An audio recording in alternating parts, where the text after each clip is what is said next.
আপনি শোয়া থেকে দাঁড়ায় গেছেন কেন? শুয়ে পড়েন। আসলে ম্যাডাম হয়েছে কি, গান শুনলে মিউজিক শুনলে আমি স্থির থাকতে পারি না।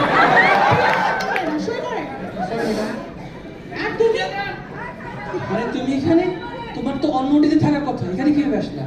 ও, তো তুমি কাকে আশা করছিলে? আর এত নেচে নেচে কেন ওটিতে আসতেছো? এই জন্যই তো বলি ওটিতে ঢোকার জন্য এত পাগল থাকো কেন? আচ্ছা আচ্ছা, ঠিক আছে, আমার ভুল হয়েছে। আমি তোমাকে এক্সপেক্ট করছিলাম। বিপদ, বাসায় বউ থাকলে এক বিপদ, আর একই হাসপাতালে বউকে নিয়ে একই জায়গায় কাজ করা মহা বিপদ।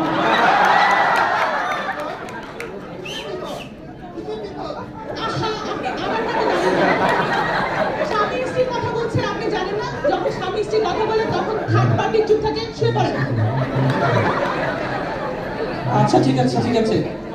এই অপারেশন শুরু করতে হবে, গাউন কোথায়? এই তুমি আমাকে ফাইলটা দাও, কোন চোখ অপারেশন করতে দেখতে হবে। গাউন কই? শুয়ে ফাইল দেখাতে পারবো না। ফাইল দেখাতে পারবে না মানে? না। কি বলতে চাও? ফাইল না দেখলে আমি কোন চোখ অপারেশন করবো জানবো কি করে? রুগীকে জিজ্ঞাসা করো। রোগীকে জিজ্ঞেস করবো? হ্যাঁ, ও আচ্ছা। বাবা বাবা, কোন চোখ অপারেশন করতে হবে? ডান চোখ? ডান চোখ মানে? আপনি না আমাকে বলেন বাম চোখ? আরে একবার বলেন ডান চোখ, একবার বলেন বাম চোখ, একসাথে দুই চোখ অপারেশন করা যাবে না। হ্যাঁ। আপনার ওয়াইফ যেটা বলে সেটাই করেন। না না শুনেন না, আমি স্টেরাইল করা আছে। ম্যাডাম বলেন, শুয়ে পড়েন। ম্যাডাম বলেন কোন চোখ অপারেশন করবো? আমরা সবসময় রোগীর কথাকেই প্রাধান্য দিয়ে থাকি। ঠিক আছে, ডান চোখ। ডান চোখ? হ্যাঁ। আচ্ছা ঠিক আছে, ব্লক দাও। পারবো না। আবার বলে ব্লক দিতে পারবো না? কি সমস্যা? ফাইল চাইলাম, ফাইল দিলে না। ব্লক দিতে বললাম, ব্লক দিবা না। সমস্যা কোথায়? তুমি না নিজেকে অনেক বড় সার্জন মনে করো, তাহলে ব্লক ছাড়াই অপারেশন করো। আরে ব্লক ছাড়া অপারেশন করে ব্যথা পাবে তো। স্যার, আবার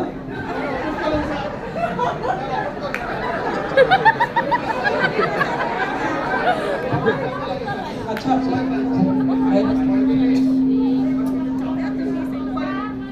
পেটে চাপ লাগেন না, পেটে চাপ লাগেন না, ভয় পাওয়ার কিছু নেই। ব্লক দিয়ে দেবো, শোন শোন। শুয়ে পড়েন। শুয়ে পড়েন।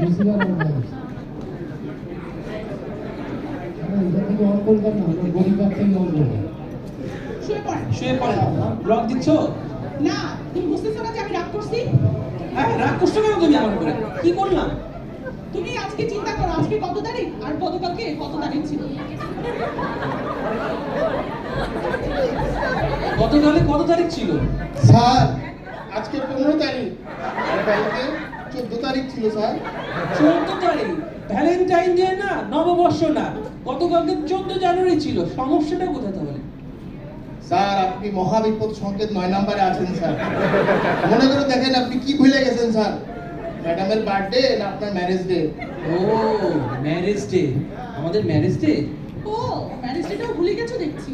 ও তাহলে তো জন্মদিন, জন্মদিন তো উইশ করলাম। হ্যাঁ, উইশ করেছি। সেটা তো তুমি গত বছর উইশ করছো। গত বছর? ও হ্যাঁ। ও, ইসলামী এই কাজের চাপে কখন মাস পেরিয়ে বছর পার হয়ে যায় বুঝতেই পারি না। আচ্ছা I am sorry, happy birthday সোনা। শুধু উইশ করলে হবে, দিন তো।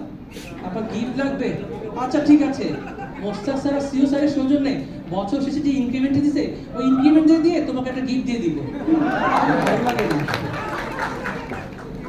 আমার আর কষ্টে চলতেছে না, এই কষ্ট কই রাখবো? স্যার কাইন্দেন না স্যার, একদম কান্নার কষ্ট হয়েছে স্যার, আমার ছানি পড়ে গেছে স্যার চোখের মধ্যে। আমাদের যদি যদি ছাড়ি না বাবা, কানবো না। আপনি শোন শোন, আর আপনি এত উঠে যান কেন? শুয়ে থাকতে বসছি না? Sorry, madam. এত রাগ করছো কেন? বলছি তো গিফট দিব। গিফট দিব না? রাগ করবো না? তুমি আমার বান্ধবীর সাথে ঘুরে বেড়াবা আর আমি রাগ করবো না? বান্ধবীর সাথে ঘুরতে গেলাম, এটা আবার কখন? চিন্তা করে দেখো, কখন তুমি ফেসবুকে আমার বান্ধবীর ছবিতে লাভ রিয়েক্ট দিছো, সেই জন্য তো আমি বুঝতে পারছি যে তুমি আমার বান্ধবীর সাথে ঘুরে বেড়াইতেছো। তুমি তোমার বান্ধবীর সাথে ঘুরতে পারাইছি? কখন দেখছো? আমার স্বপ্নে দেখছি। স্বপ্নে দেখছো? কি মজা না, তুমি স্বপ্নে দেখছো আমি তোমার বান্ধবীর সাথে ঘুরতে গেছি, এটা আমার দোষ কি? তোমার তোমারই তো দোষ। বললাম না যে ফেসবুকে তুমি লাভ রেট দিয়েছো, সেই জন্যই তো তোমার দোষ। আচ্ছা ঠিক আছে বাবা, আমার ভুল হয়েছে। আমি তোমার স্বপ্নে গিয়ে তোমার বান্ধবীর সাথে ঘুরতে গেছি, আমি ভুল করেছি, ক্ষমা করে দাও। ওকে। ইস, যদি স্বপ্নটা সত্যি হতো। স্যার আপনাদের পারিবারিক গল্পগুলো কি শেষ হয়েছে স্যার? অপারেশনটা কি হবে স্যার? হ্যাঁ, ঠিক আছে, স্পেকুলাম দাও। স্পেকুলাম? তুমি তো স্পেকুলাম ছাড়াই বড় বড় চোখ করে মেয়েদের দিকে তাকায় থাকো। আচ্ছা ঠিক আছে, ঠিক আছে, আমি আর তাকাবো না, স্পেকুলাম লাগাই, অপারেশন শুরু করতে হবে। ঠিক আছে, শুরু করো।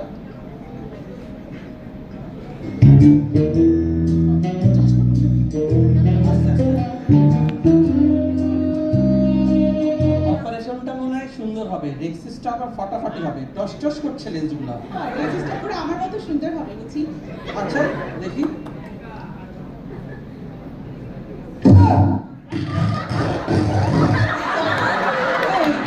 রেক্সিসটা স্যার কি হলো? কি হলো স্যার? রেক্সিসটা এক্সটেন্ড করে গেল তো। তুমি না বললা সুন্দর হবে, টসটসে। তোমার জন্য তো, তোমার চাপে আমি অপারেশন করতে পারতাম না। আমার কোথায় চাপ বসে? আমি তো বলছি হইতাছে হইতাছে, এখন কি এক্সারসাইজ কি করবো সেটা বল। সেটা বিপদ পড়লে শুধু তো বউয়ের কথাই শুনতে হয়, বুঝছো? এখনই আমরা আমাদের উদ্ধারকারী জাহাজ হামজাকে ডেকে নিয়ে আসতেছি।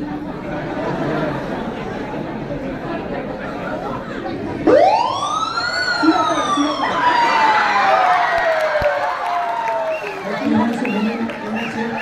আর বলেন না, আর বলেন না। বইয়ের চাপে অপারেশন করতে গিয়ে ফাইটে গেছে, ফাইটে গেছে। কোনো অসুবিধা নেই, আপনি কোনো ভয় পাবেন না, আমরা ঠিক করে দেব। সুরা পড়ুন, সুরা আপনি পড়ুন। সুরা পড়ুন। দেখি আমি দেখে দিচ্ছি আপনার চোখে কি হচ্ছে। হ্যাঁ, সব ঠিক হয়ে গেছে, আলহামদুলিল্লাহ, আপনার চোখ সুন্দর হয়েছে, আপনি সুন্দর দেখবেন। হ্যাঁ, সাকসেসফুল, অপারেশন সাকসেসফুল। আলহামদুলিল্লাহ, ধন্যবাদ স্যার। এই আলহামদুলিল্লাহ। আলহামদুলিল্লাহ, আমার successful। এইভাবে আমাদের ইসলামিয়া আই হসপিটালে এটাই সবচেয়ে বড় ডিউটি। আমরা যখন এক ডিপার্টমেন্টে সমস্যায় পড়ি, তখন অন্য ডিপার্টমেন্টের ডাক্তাররা এভাবে হামজার মতো এগিয়ে আসে। আমাদের এরকম হামজা প্রতিটা ডিপার্টমেন্টে আছে, শাহিদ ভাই, ওস্তাদ স্যারের মতো যারা হামজা আমাদের ইসলামিয়াতে আছেন, তাদের সকলের জন্য শুভকামনা রইল। এই দিয়ে আমাদের প্রকাশ শেষ করছি।